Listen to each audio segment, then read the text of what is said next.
Hi, and welcome to the Notes on Africa. Reminder, these are going to be due on Wednesday and Thursday. Actually, as we go through this, we're going to add notes on Asia as well and the Americas, and these are going to be your homework assignments for the next 3 days.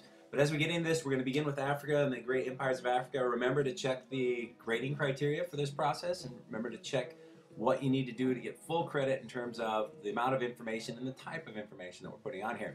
So, without further ado, let's get to Africa and the great kingdoms of Africa. The first kingdom we're going to talk about, which really isn't talked about in this unit, but it's just a good reminder, is the kingdom of Nubia, also known as Kush, but for SOL purposes, it is Nubia. Found on the Upper Nile, below Egypt, in what is today modern Sudan. Nubia is one of the early empires, and by the time period that we're talking about, the year 7, 800, 900,000, Nubia isn't a power anymore, but it's still important in history, and it's good to remember that Nubia and Egypt interacted for hundreds of years, and much of the Nubian world will be influenced by the Egyptians. Now again, a reminder from earlier this year, there's more pyramids in Nubia and Sudan today than there are in Egypt. And they were a great trading empire, like all these empires we talked about. You could see some of the ivory that was traded, the elephant tusks there. It's kind of hard to see with my face in the way. Let me move them up a little bit. That might help. So you see the trade good there. So sorry about that. That's probably better to look at than me.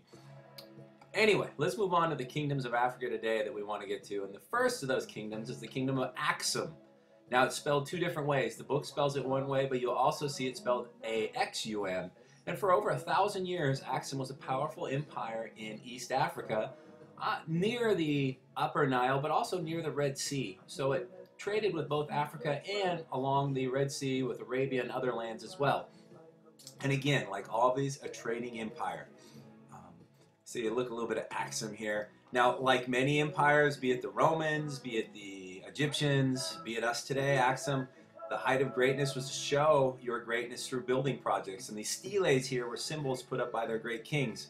The steles you're looking at are the same ones. One of them, this picture, I think was in the 1890s, and the other was taken like 2002. You could probably tell which is which. The one on the right is obviously the most recent picture because, you know, we've moved to black and white film in the last few years. Wait, the one on the left says 1990s, so you probably know. Anyway, this is a trading empire. Some of the things they traded: animal skins, ivory, frankincense, myrrh, and probably most importantly, slaves. Many slaves going to the lands of the East and Arabia.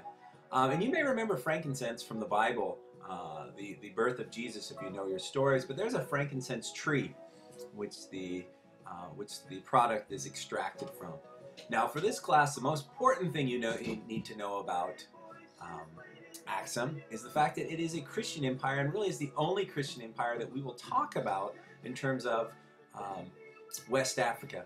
It is, let's see here, best known in this Christian empire for its unique churches. And there's a few of these. They're not everywhere, but there's a few of these. And these were all built around the year 1000, but these are rock churches. Can you see the church here? Right about here. This is carved out of one solid chunk of rock. Doesn't look impressive from there, but take a look at here. You can see the trail to get down into the rock church. You see it down below. You want another view of it? Now, everything outside and inside of this church was carved out of solid rock. You can see the solid rock as well. And this is one of many different churches, some built in the hillside, some built in other areas. The unique nature of the churches of Axum, as well as their unique viewpoints of the Bible and the scriptures. And you see their images of what biblical situations look like in biblical scenes. And this is much different than the Raphael paintings you've seen in the past there with the Virgin Mary and baby Jesus. And instead of the cherubs down below, you have the three lions. Now, one unique distinctive element of Axum's Christianity, and the Christianity that will still be there today in the lands of Ethiopia, is the Ark of the Covenant. That supposedly some people believe that in this building, which is in Ethiopia today, the Ark of the Covenant sits. Not in Area 51 like you learned in like Indiana Jones 14, but in Ethiopia. Even though it hasn't been seen or verified, some people believe it's there. But the key element to remember is Axum is a Christian empire in a time period we do not see many in this part of the world. Now let's shift gears, and we're going to travel across where East Africa is over here, and let's go across to West Africa along the Niger River. This river that just cuts through a huge swath of West Africa. You can see it here. A couple guys fishing. I don't know what that is over there, something. There's a hippo over here somewhere. Anyway, the Niger River will be the center point, the focal point of three great empires that over a 1,000-year period will dominate this region. One is, move this out of the way, is Ghana, and Ghana will be the first empire of West Africa. The Kingdom of Ghana is important because of really two things, and these two items are going to be the most important trading products of the western part of Africa for the next 1,000+ years, and they are gold and salt. Ghana will be the first great empire about 800 years after it exerts its presence. Mali will take over, and then in the end, Songhai will replace Mali. Now, there's some things to remember about this, but one of the easiest things to remember is Ghana is an empire of gold. Now, the gold didn't look like those bricks there on the left that were probably from Fort Knox. Probably looked more like something that was created, that crown on the right, but Ghana is the land of gold. If you remember Ghana and gold, that nice little alliteration, you'll be in good shape. Another product of West Africa, not just from Ghana and Mali but Songhai as well, is salt. And salt's something that we all need. Now, when you think of salt, it doesn't come in salt shakers, but rather it comes in usually like large beds, and you mine salt down, and you see these people out here collecting salt. And what they'll do is they'll take the salt and they'll cook it and whatnot, and they'll create great slabs, almost like sheetrock or large pieces of wood sometimes, and they'll transport it that way. And it'll be the gold salt trade that makes these empires fabulously wealthy for the next 1,000+ years. Now, Ghana is a strong empire for about 800 years, and towards the end of the empire of Ghana, its leaders will convert to Islam, but West Africa will become known as an Islamic region with the rise of Mali. Excuse me, my poor speaking presence for just a moment. Mali will replace Ghana as the power in West Africa around the year 1250. Now, like Ghana, it still trades in gold and salts, but unlike Ghana, it has a greater emphasis on Islam, and you'll see really an Islamic renaissance in West Africa, centered around a city which becomes very famous in this time period, Timbuktu. And some of you may remember, if you saw the Disney movie The Aristocats, the Edgar at the end of the movie gets sent to Timbuktu in the traveling chest. Now, Mali is best known for this Islamic element, and also for its great king, Mansa Musa, pictured here. Now, Mansa Musa is probably one of the most famed names in all of African history. How famous and how powerful was he? Well, he ruled for 25 years, which in itself is not exceptional, but in itself, he went on a Hajj, a pilgrimage, that he took 500 men with him that carried solid gold staffs among his entourage of 60,000. In addition, 24,000 pounds of gold were carried by camels to give away, to donate, and whatnot.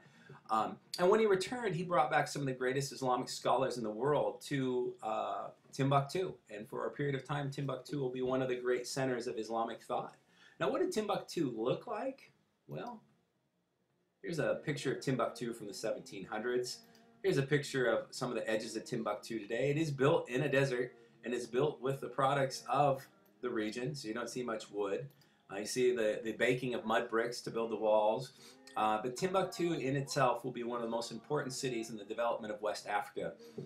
Now, eventually the Mali kingdom would give way to Songhai, and itself, again, will be a gold and salt empire. It will be the largest of the three empires in the West, and will continue the Islamic influence on the West as well. Now, that's where we end up talking about West Africa, is Ghana, Mali, Songhai, and again, gold and salt, Islam, the importance of the city of Timbuktu. There's many other elements, but we've just taken over 1,000+ years, and we condensed them into a few sentences. So anyway, all of this would have been for naught if not for the trade routes that developed, the gold salt that moved across. Now, Bob Marley wrote a song about this, No Camel, No Trade. Actually, No Woman, No Cry came later on, but because No Camel, No Trade didn't sell well. But without the camel, this trade would have been impossible, because it is the only creature that is able to traverse the regions of the Sahara. See, he's going to tell you himself right there. I'm the only creature. He's an ugly creature. Carefully, he might spit on you, so I would sit back a little bit from the computer at this point. There's a couple camels going across the desert itself. They could carry thousands, in a caravan itself, thousands of pounds of usually gold, oftentimes salt, and with a need for very little water. So again, no camel, no trade. Now let's move out of West Africa and move south to the last of the great empires that we will refer to in this class, which is Great Zimbabwe, the most mysterious of all of them. Great Zimbabwe is an empire that dominated South Africa, and you probably can't see it here, but let me move it up, and you have it on your charts. In southern part of Africa on the east coast, between about 1300 and 1450. Like the others, it's a trading empire. It's between the Limpopo and Zambezi rivers of East Africa. Now, the unique part about Great Zimbabwe, unlike the others, is that it disappeared over time. It was the cities that were there are left in ruins. The people, whether they walked away or were destroyed by some type of epidemic, we don't know, but all that's left is the remains. What we do know, though, is that they did trade along the Indian Ocean, and you can find products from Great Zimbabwe all the way up to Mesopotamia and India and all the way to the edges of China as well. They were part of this large trading market along the Indian Ocean. Now, talking about disappearing, what's left of the capital city, or the greatest city, which is known as Great Zimbabwe, was a city of probably about 10 to 15,000 people, but these are the Great Walls, and that's what Great Zimbabwe gets its name from. Great Walls are probably the property of the chief or the king of the village, and some of these walls, the size of them, the scope of them are amazing, and you can see in these pictures here what they look like. We know these people were very organized. We know these people were very successful in their endeavors, but what we don't know is why they disappeared. So that ends the great empires. East Africa of Aksum and Nubia, West Africa of Ghana, Mali, Songhai, and South Africa of Great Zimbabwe. Two other things I'd like to talk about and touch upon briefly is the culture of West Africa, and let me get it up here, and that would be African culture.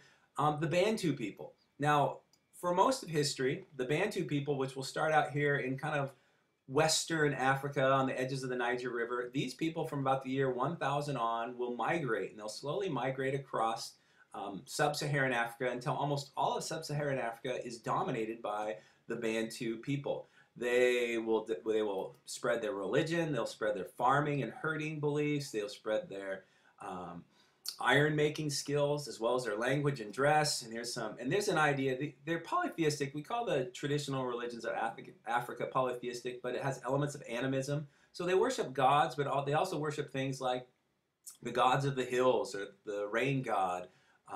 Different than what we think of in terms of what you would worship as one god itself in Christianity. Anyway, these people, these Bantu people, will spread across, and go back to this for a moment, will spread across Africa, sub-Saharan Africa, and spread this culture everywhere. And most people in sub-Saharan Africa will be descendants of the Bantu people. And again, one thing I'd put on your notes is their ability to spread the skills of iron making, which would be used in farming along the way. And then the last thing I want to talk about at the end of our notes is the Swahili culture that develops in East Africa, which is a mix of the Bantu people and the Arabs that will trade along this coast and along the Indian Ocean. So it's really a cultural mix of African and the Indian Ocean people of the Arabia and somewhat of India. And so the Swahili people will develop a culture that's very unique in terms of language, dress, food, music, and it defines itself differently from the rest of Africa. Matter of fact, today our President Obama's first name comes from Swahili origins. His father was from Kenya, and you see Kenya on here, and his name is a legacy of this Swahili world. So this is the notes for today. It's 13 minutes long, pretty long, but gives you an idea of what you need to know for Africa. So good luck, and we'll talk soon.